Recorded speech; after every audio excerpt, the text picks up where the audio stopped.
হরে কৃষ্ণ। তো শিল ভক্তি সিদ্ধান্ত সরস্বতী গোস্বামী প্রভুপাদের একটা শিক্ষামূলক গল্প। তা গল্পটা হলো এরকম যে একজন কুলগুরু ছিল। সে তার কাজ ছিল বিভিন্ন শিষ্যদের শিষ্য জোগাড় করা এবং দীক্ষা দিয়ে বেড়ানো। তো সেই গুরুদেব এরকম দু ভাই ছিল, তার দুই ভাইকে দীক্ষা দিয়ে চলে গেছে। তারপর গুরুদেবের সঙ্গে আর কোনো সম্পর্ক নেই এবং গুরুদেব দীর্ঘদিন আসে না। এর মধ্যে ওই শিষ্যরা দু ভাই ওরা আলাদা হয়ে গিয়েছে। তো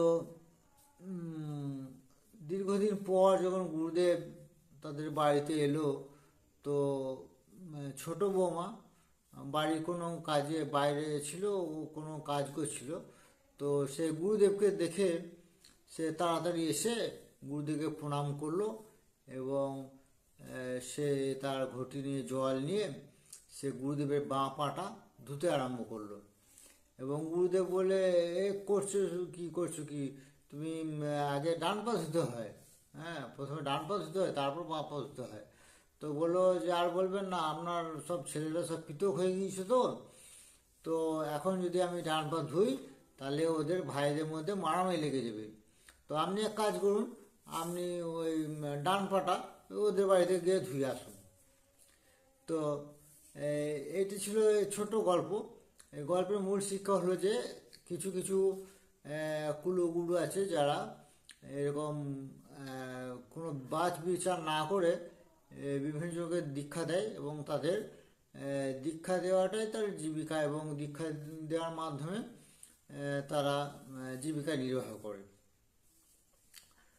তো এরকম এরকমভাবে সে দীক্ষা দেওয়ার ফলে শিষ্যরা কোনো সৎ উপদেশ পায় না।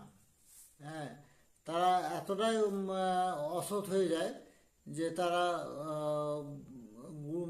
গুরুর মতনই তারা আচরণ করে এবং তারা এমনকি গুরুদেবকেও তারা ভাগ করে নেয়। তো শিষ্যদের উচিত যে গুরুদেবকে গুরুদেবকে সেইভাবে সমস্ত কিছু সেইভাবে সম্পূর্ণভাবে সেবা করা, গুরুদেবকে ভাগ করা নয়, সম্পূর্ণ সেবা করা।